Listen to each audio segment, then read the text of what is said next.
Bonjour à tous, j'espère que vous allez excellemment bien. Aujourd'hui, on va parler MotoGP, on va faire le débrief du Grand Prix d'Argentine. Alors, ça arrive avec un petit peu de retard, je m'en excuse.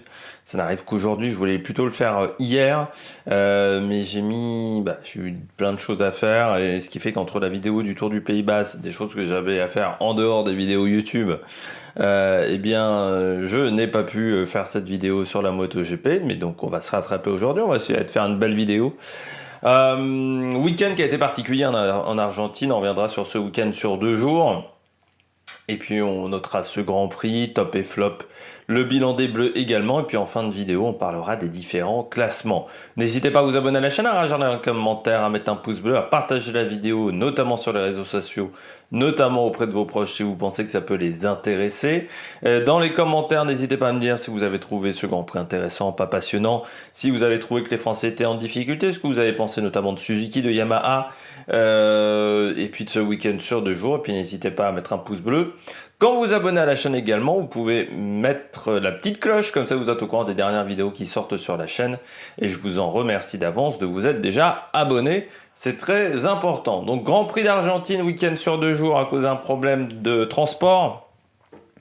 On pensait pas que l'Argentine et l'Indonésie étaient aussi loin de l'un de l'autre. On aurait pu se dire, bon, 2 semaines pour faire un Grand Prix à l'étranger, enfin 2 Grands Prix en dehors de l'Europe, c'était suffisant. Oui, mais le problème c'est que déjà l'Indonésie est dans une... Enfin le Grand Prix était dans une terre très reculée. Il faut savoir que l'Indonésie c'est une multitude de petites îles. Donc c'est pas toujours très facile de ce côté-là. Et puis que deuxièmement, il y a eu des problèmes de fret.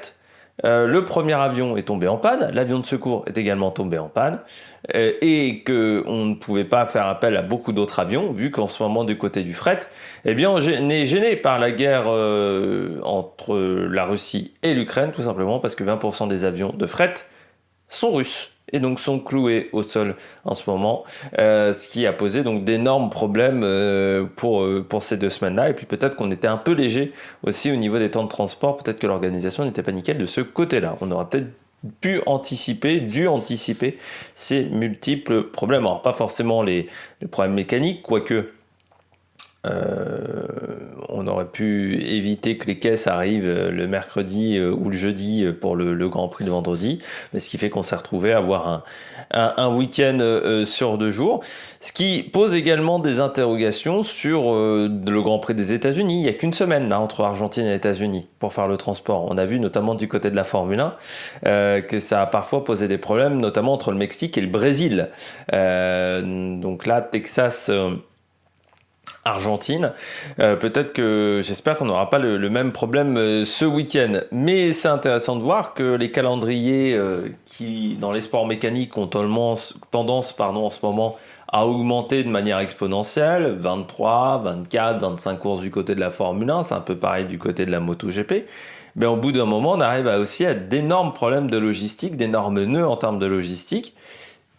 Et parfois avec les problèmes qui incombent à ces soucis de logistique, c'est-à-dire des retards dans l'acheminement des pièces, des surcoûts aussi financiers, parce que là, l'appel de l'avion de secours, ça a un surcoût financier, ou être obligé de prendre un avion de secours, on va dire, c'est également un coût financier.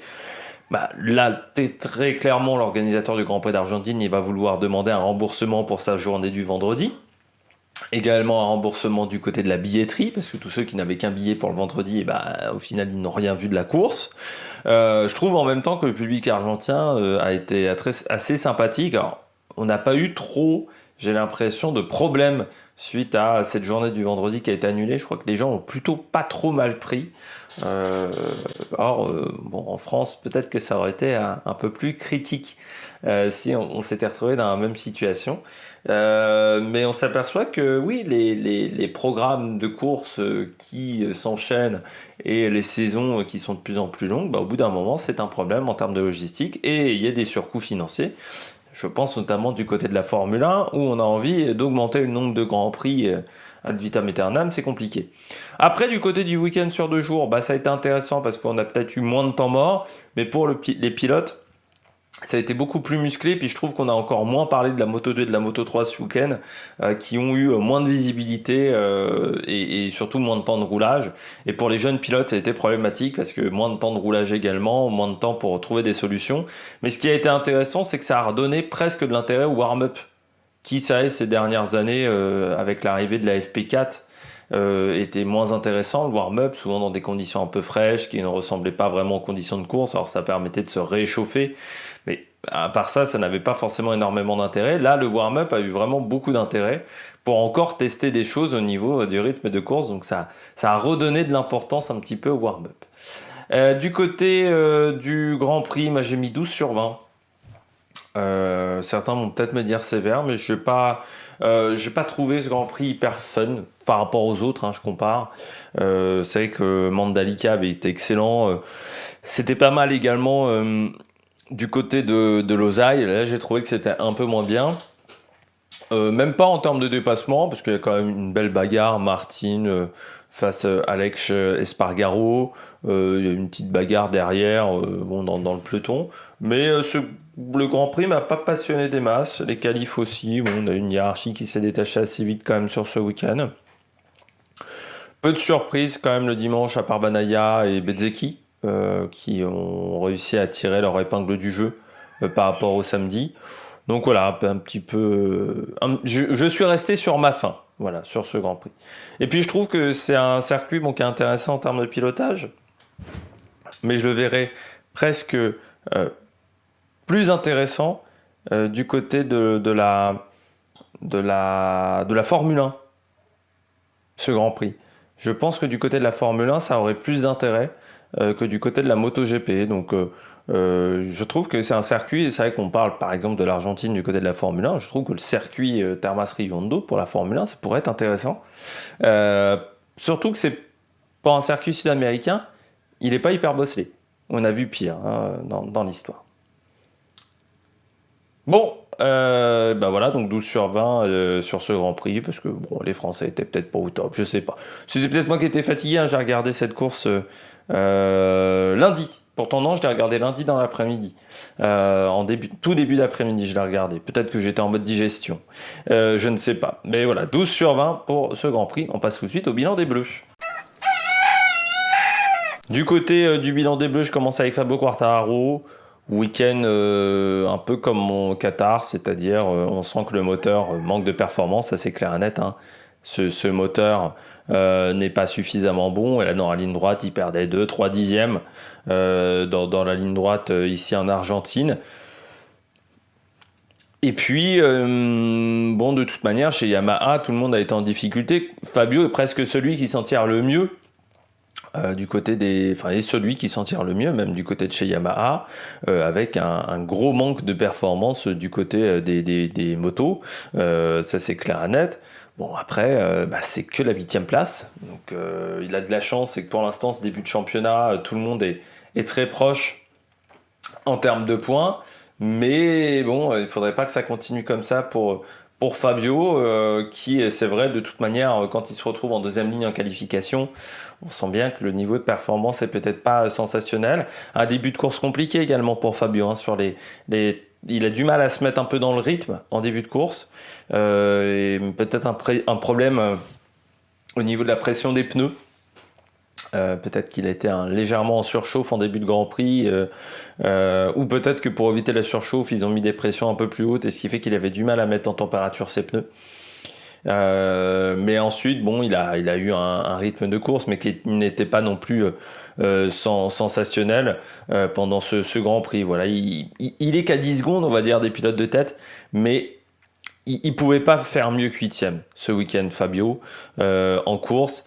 Voilà, il y a eu un vrai manque de rythme chez Yamaha ce week-end, je pense dû notamment à la ligne droite, qui c'est vrai coûtait pas mal de performance, parce que quand on regarde le qualif, il est à 5 dixièmes, t'enlèves au moins 3 dixièmes dû au problème de ligne droite. Si tu enlèves ces 3 dixièmes là, il se retrouve à 293 millièmes, 3e sur la grille de départ.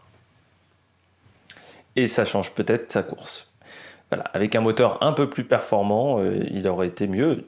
Rien qu'en gagnant 1 dixième et demi, Il se retrouve déjà devant Paul Espargaro, donc il se retrouve 4e sur la grille de départ. Ça n'a pas aidé, ce problème moteur. Johan Zarco, bizarre le week-end de Johan. Bizarre parce que lors des essais libres, on le sent plutôt à l'aise sur la machine. Bon, on sent qu'elle est exigeante, cette Ducati, mais je le voyais plutôt performant. Je trouvais pas qu'il était en grande difficulté avec sa moto. Et puis après, en qualif, pas une grande qualif, 9e seulement sur la grille de départ. Bon, devant Jack Miller, devant Bastianini, mais quand même pas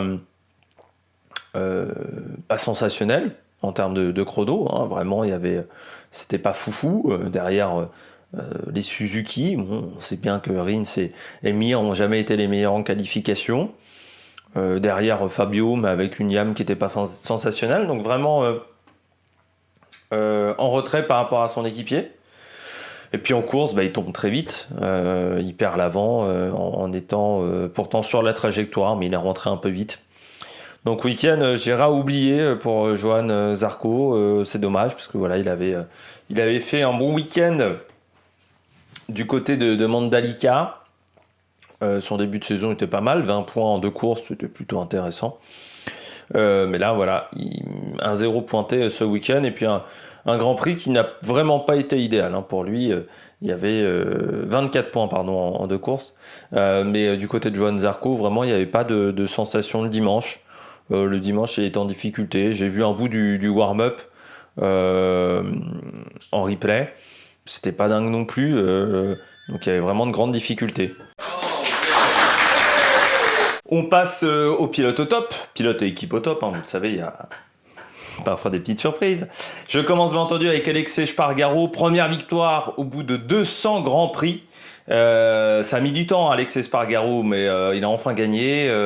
Aprilia, première victoire également dans l'histoire de la marque, ça a également mis du temps, c'est enfin arrivé. C'est toujours fort quand on arrive... quand c'est un projet qu'on a depuis très longtemps. Alexei Espargaro, il a été au début quasiment du projet Aprilia. On a construit le projet autour de lui au fur et à mesure du temps, et que vous arrivez à gagner. C'est ce qu'elle n'a pas réussi à faire Paul Espargaro avec KTM, par exemple. À gagner avec la KTM, c'est pas lui qui a fait la première victoire de KTM, c'était Brad Binder. Là, ce qui est fort avec Alex Espargaro, c'est qu'il fait le week-end parfait. C'est-à-dire pole position, victoire en course. Il a eu le week-end à sa main parce qu'il fait quand même des erreurs pendant le Grand Prix, à vouloir freiner trop tard, notamment au bout de la ligne droite. Ça aurait pu lui coûter cher, mais il avait une petite marge de sécurité en termes de rythme par rapport à Jorge Martin, et malgré une gestion de course qui n'était peut-être pas forcément parfaite, notamment au niveau de ses tentatives de dépassement, un départ également correct mais sans plus, eh bien, il s'impose quand même ce week-end, Alex Espargaro. Et puis, surtout pour le pilote espagnol, première victoire en Grand Prix, ça va débloquer. Ça va débloquer forcément, il l'attendait. Alors par contre, pour Aprilia, ça veut dire des pertes de points de concession, parce que je rappelle que comme Aprilia n'avait pas encore gagné, ils avaient beaucoup de points de concession, notamment pour avoir des moteurs supplémentaires et des séances d'essai parfois. Ça, c'est fini. Enfin, c'est fini, ils en ont beaucoup moins grâce à cette victoire. Et puis bon, c'est la confirmation de ce qu'on avait vu à Losail. C'est-à-dire que la moto marche très très bien. Mais chez Aprilia, c'est presque une évolution logique. C'est-à-dire que on a vu cette moto progresser d'année en année. Je pense notamment Phillip Island 2019, Silverstone 2019. Des bons résultats, donc on voit la qualité du châssis, malgré un moteur qui à ce moment-là était très perfectible. Alors il y a 2020, c'est vrai que c'est un petit coup d'arrêt 2020, avec des problèmes de fiabilité pendant les essais de pré-saison à Jerez, où ils sont obligés de brider le moteur. Donc là, ils avaient un petit peu régressé en termes de performance, mais ils finissent quand même pas trop mal, je crois me rappeler, en 2020. 2021, pendant toute l'année, il fait 7, 8 et puis un podium pour l'équipe. Puis voilà, c'est l'évolution logique. Mais parce que Aprilia travaille bien depuis quelques années. Autant au début ça a été compliqué, on a été assez critique avec Aprilia, notamment sur le choix des deuxièmes pilotes. Mais là, maintenant, aujourd'hui, autour d'Alexis Espargaro, ça bosse bien, Aprilia. Et puis, c'est quand même un bon week-end parce que Vignales, il fait 5. 5 en qualif et un peu plus loin en course. Je crois il fait 6 en course. 7, pardon, en course. Il perd 2 positions. Mais c'est quand même un bon week-end pour eux en termes de points, pour le classement constructeur, pour le classement par équipe. Et puis voilà, 200 Grands Prix.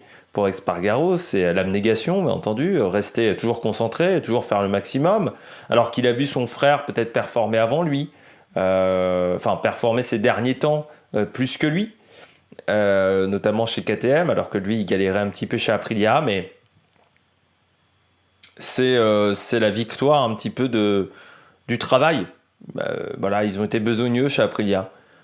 Je trouve que par rapport à KTM, qui a eu très souvent des gros coups d'arrêt entre 2 saisons, c'est-à-dire une saison ça marchait pas trop mal, il gagnait en performance et puis l'année d'après c'était nulle part, notamment entre 2020 et 2021 où la moto a beaucoup de mal à progresser et là ça repart de nouveau en 2022 avec pas mal de performances.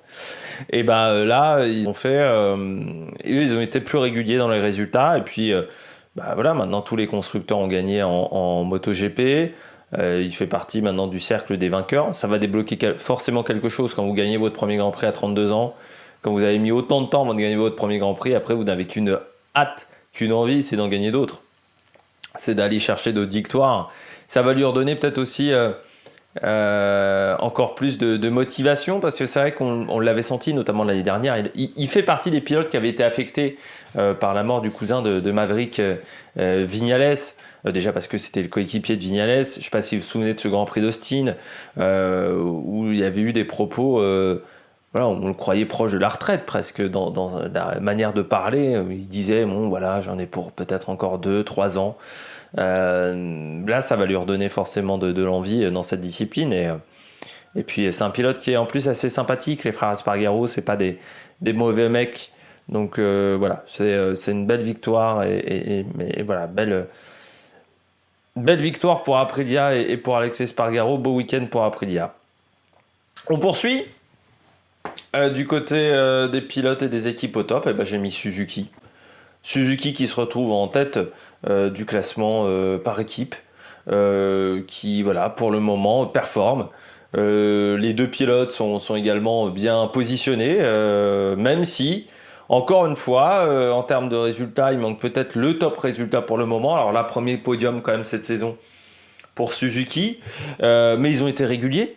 C'est pour le moment la seule moto qui est régulière en ce début de saison. C'est la seule moto qui, je dirais, a performé sur tous les circuits, avec peut-être Brad Binder et sa KTM, et Alex Espargaro et son Aprilia aussi. Mais pour le moment, ça fait partie des rares pilotes, les pilotes Suzuki, à avoir été réguliers cette année, c'est-à-dire à avoir des résultats similaires à chacune des courses. Ça, c'est fort.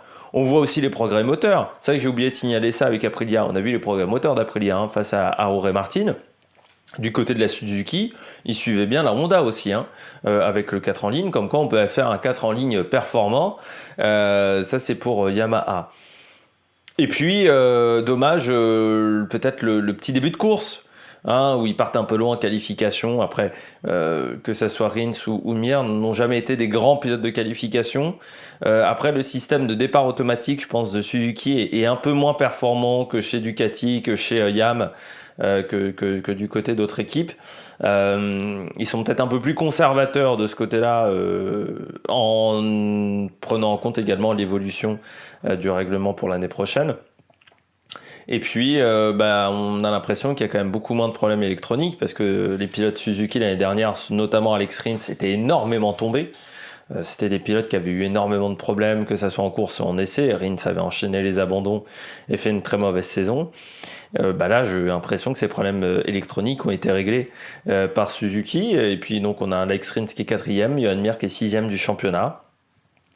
Et ça fait du bien de revoir Rins performant, en confiance avec sa moto, régulier.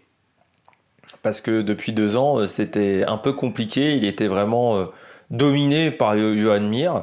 Et là, la domination est moins forte. Les deux roulent vraiment de pair et ça aide forcément Suzuki d'avoir deux pilotes qui soient à l'aise sur leur machine parce que l'année dernière c'était pas le cas. C'était vraiment compliqué pour eux de trouver des bases de réglage. Bah là ils arrivent à trouver correctement des bases de réglage. Alors il va falloir trouver encore un petit peu de performance, mais vu que pour le moment cette saison est quand même assez folle en termes de résultats, bah pourquoi pas aller chercher le titre constructeur même sans faire de victoire. Et puis je rappelle que Johan Mir, il a qu'une victoire quand il devient champion du monde. Donc avec plus de courses, c'est jouable aussi. Hein. Si tout le monde se partage les points devant, eh ben, peut-être que Rins ou Johan Mir, ils peuvent tirer les marrons du feu parce que la saison est aussi indécise qu'en 2020. Je termine avec Pecco Bagnaia, le chanceux du week-end, Bagnaia. Chanson du week-end parce que vendredi... vendredi. Samedi catastrophique pour Pecco Bagnaia. Samedi catastrophique, pas de rythme, énervé, il se prend une pénalité. Enfin, il y a rien qui va pour Bagnaia. Il est énervé de partout, il trouve pas de rythme, éliminé très vite, des qualifications, et puis pas dans le coup du tout. Vraiment, il était énervé en manque de rythme, 13e seulement sur la grille de départ. Enfin voilà, il n'y a rien qui allait. Et puis lors du warm-up, un déclic. Quand je dis que ce week-end sur 2 jours a redonné de l'intérêt au warm-up, il avait rien à perdre, donc il a tenté des réglages. Et puis là, ça marche. Et puis derrière, lors du Grand Prix, énorme remontée. C'est le pilote qui fait la plus belle remontée. Une grosse fin de course de la part de Bagnaia, parce qu'il finit quand même très très fort. Le pilote italien, notamment en dépassant Vignales sur la fin du Grand Prix, et il termine 5e. Et d'un week-end qui était très très mal embarqué samedi soir, il l'a transformé en week-end plutôt intéressant pour le pilote italien, devant Brad Binder, devant Vignales, devant Fabio Quartararo. Il prend des points, ce qui fait qu'au championnat il n'est pas largué. Personne n'est véritablement largué même au championnat, parce que le leader n'a que 45 points, donc même un pilote qui a 0 points, s'il finit fort la saison, il peut bien s'en sortir. Mais du côté de Bagnaia, il finit bien son week-end, mais vraiment chanceux parce que vraiment samedi c'était compliqué, quoi. On sentait que chez le pilote italien, il était vraiment énervé, en colère. Et un week-end qui aurait pu le mettre dans une spirale négative, si par exemple il finit 13e ou 14e ce week-end, on dit il est en flop pour moi, Bagnaia. Mais comme il s'en sort bien, eh bien, son week-end devient beaucoup plus intéressant. Je passe désormais au bonnet d'âne. Premier bonnet d'âne du jour, Jack Miller. Lui, il s'en est pas sorti, contrairement à son équipier qui a réussi à trouver un petit peu de rythme. Qualifié ric-rac en Q2, hein, ça se joue à pas grand-chose, qu'il arrive à passer en Q2 directement. Et puis bon, après en qualif, il tombe une fois, pas de rythme. Il tente les pneus tendres alors qu'on voit bien qu'il se cherche au niveau des réglages. Il trouve pas la solution sur cette machine. Il est perdu. Alors il arrive quand même à avoir un petit peu de rythme parce que c'est Jack Miller et que c'est un pilote qui est qui s'engage énormément quand il pilote. Donc au bout d'un moment, ça marche quand même un petit peu. Mais on sent qu'il n'a pas la clé sur cette machine, qu'il n'arrive pas à comprendre cette machine. Et là, très clairement, en qualif, il a perd la moto, mais sans comprendre ce qui se passe. Il ne comprend pas pourquoi il l'a perdu, mais en même temps, ils mettent des pneus tendres alors qu'il faisait très très chaud sur la piste. Donc forcément, le pneu travaille beaucoup, c'est trop souple. La structure est trop souple du pneu, donc forcément dès qu'il se met un petit peu sur l'appui, c'est fini au départ du virage 1. Et puis en course, pas de confiance dans sa machine, donc pas de rythme. On ne l'a pas vu du Grand Prix quand même, Jack Miller, il faut se le dire. Il ne gagne pas de position en course, ce qui est extrêmement rare ce qui est quand même rare pour un pilote qui part aussi loin sur la grille de départ. Et puis, oui, pas de rythme ce week-end, Jack Miller. Pourtant, c'est un circuit qu'il apprécie. En plus, c'est un circuit où il a déjà fait des résultats. Mais là, rien du tout. Pas à l'aise sur cette moto. Pour l'instant, il ne s'en sort pas avec les réglages de cette machine. Donc, et puis, plus sa bêtise en qualification, où il gêne Fabio Quartararo, il commence à accumuler. Hein. Je pense que Quartararo, Miller, on va en entendre parler encore quelques fois cette année. Bah, il commence à accumuler les mauvais résultats et cette année, il est quand même un peu surveillé, Jack Miller. Parce qu'on voit Jorge Martin, on voit Johann Zarco. Je pense même plus Jorge Martin que Johann Zarco au niveau d'une place en tant que pilote officiel Ducati l'année prochaine. Forcément, il est menacé. Il est menacé parce que, bah, on va se dire au bout d'un moment, bon, Miller, c'était peut-être un mauvais choix. C'est peut-être un pilote qui n'arrivera jamais à performer dans sa carrière. Et c'est dommage parce que, là encore une fois, sur enfin, il y a de l'engagement dans le pilotage, c'est pas un mauvais pilote, mais aujourd'hui, est-ce que c'est le pilote qu'il faut pour Ducati? Peut-être pas. Et c'est triste de dire ça. Mais bon, moi, à la place de Jack Miller, je regarderai également dans les autres équipes. Bon, chez Yamaha, chez, euh, dans les teams satellites Ducati, bien entendu, chez Pramac, pourquoi pas, mais chez Yamaha, chez Honda, on ne sait pas avec Marquez, hein, s'il n'arrive pas à se remettre, ça peut être une solution aussi. Hein. Un Jack Miller sur le marché, ça peut intéresser d'autres équipes. Même si, me semble-t-il que au niveau performance, pour le moment, enfin voilà, il est perdu, il est perdu. Donc il va falloir déjà qu'il retrouve de la confiance sur cette machine. Mais ça reste un bon pilote, hein, un beau pilote. Hein. Luca Marini. Moi, j'ai une énigme, Luca Marini.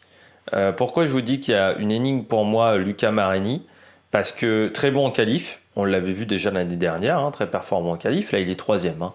Ce qui est un bon résultat, vu les galères qu'a eu l'équipe de Valentino Rossi, parce qu'eux, ils n'avaient aucune moto. Hein. Avec Gresini, c'est vraiment les équipes qui ont été le plus impactées sur les problèmes ce week-end-là. Mais ensuite, rien. C'est-à-dire très clairement du côté de Marini en course, il a toujours pas de rythme de course. Alors l'année dernière, il nous avait dit je me suis pas pressé préparé physiquement, ce qui fait que bon bah voilà, je subis les grands prix parce que j'ai pas été assez préparé physiquement. Mais c'est-à-dire que cette année, je pense qu'il a amélioré sa préparation physique, donc je pense que c'est plus un problème physique là. Il y a un vrai problème de pilotage avec cette Ducati parce que il commence sur le début de course, je dirais que c'est plutôt, enfin il s'en sort plutôt pas trop mal, mais après 7-8 tours de course, il commence à faire le bouchon. Hein. Et il a fait le bouchon sur beaucoup de monde. Parce qu'à la fin, il finit 11e du Grand Prix, battu par son équipier qui pourtant partait loin sur la grille de départ, Bezzecchi.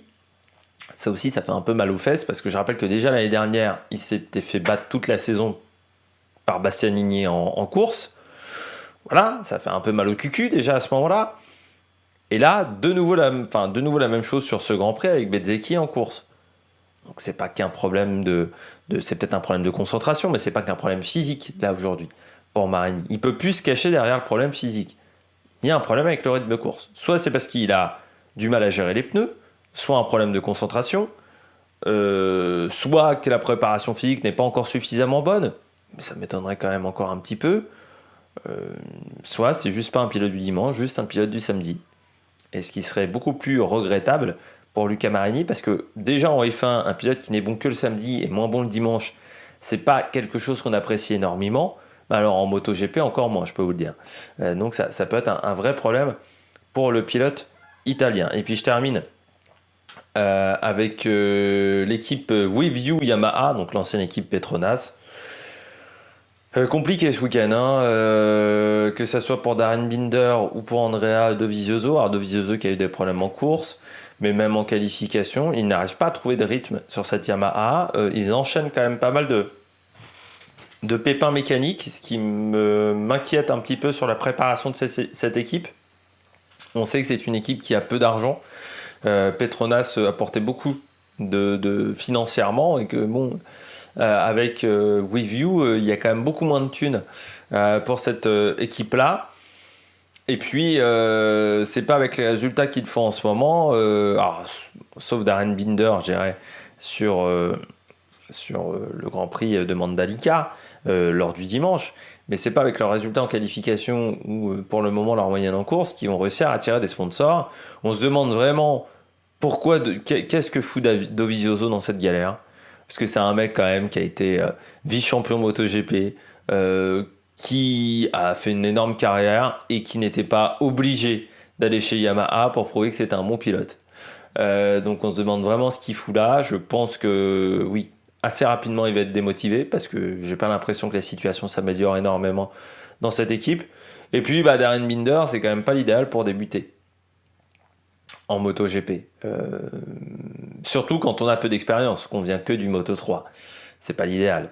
Mais là, vraiment, une équipe qui, pour le moment, ne s'en sort pas, avec des Yamaha qui ne sont pas faciles à utiliser, avec des Yamaha qui n'ont pas de moteur.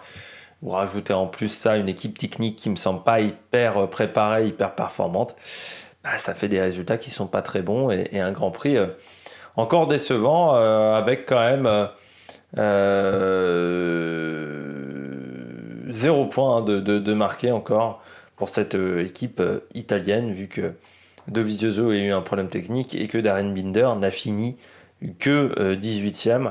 Alors on peut se dire quand même qu'il finit à 5 secondes des points, à 5 secondes d'Alex Marquez, mais j'ai envie de dire c'était que Alex Marquez, qui est quand même pas un champion du monde en puissance. Bon, on passe tout de suite au classement, aux différents classements.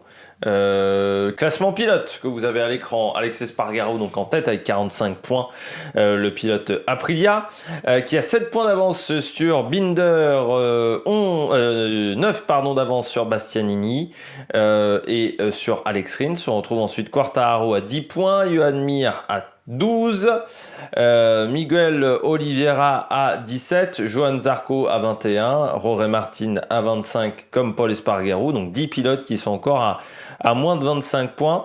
Autant vous dire que cette saison risque d'être très spectaculaire. Du côté des classements des débutants, des rookies, bien pour l'instant c'est Marco Bezzecchi qui reprend la tête devant Darryn Binder. Et puis on rappelle également que Raúl Fernandez, Fabio Di Gianantonio n'ont pris aucun point, que pour le moment c'est Stéphane Bradel qui remplace Marc Marquez. Di Gianantonio qui a eu encore un week-end difficile sur la Ducati du team Gresini. Le classement constructeur, Ducati en tête avec 61 points, 6 points d'avance sur KTM. On retrouve ensuite Aprilia avec 45 points, vu que c'est toujours Espargaro qui est première moto du côté de chez Aprilia. Suzuki 4, Yamaha seulement 5e, et puis Honda 6e. En même temps, on voit tout à fait le manque Marc Marquez. Et du côté de Yamaha, pour le moment, heureusement qu'il y a Quartararo pour marquer des points. Et puis du côté du classement constructeur, Suzuki en tête avec 3 points d'avance sur KTM. On retrouve ensuite Aprilia, Yamaha, Pramac, Gresini, Honda, Ducati, le team officiel qui n'est seulement 8e au classement par équipe, alors que c'est une équipe qui a toujours été performante dans ce domaine-là. Le VR46, LCR, WeView et Tech3, et donc première équipe indépendante, ça reste Pramac avec la 5e place, juste devant Gresini. J'espère que vous avez aimé cette vidéo. Si vous avez aimé cette vidéo, n'hésitez pas à vous abonner à la chaîne, à réagir dans les commentaires, à mettre un pouce bleu, à partager la vidéo sur les réseaux sociaux. Prochain débrief de MotoGP, ce sera le Grand Prix des États-Unis du côté d'Austin. Je pense que donc Grand Prix qui aura lieu le 10 avril, donc ce dimanche.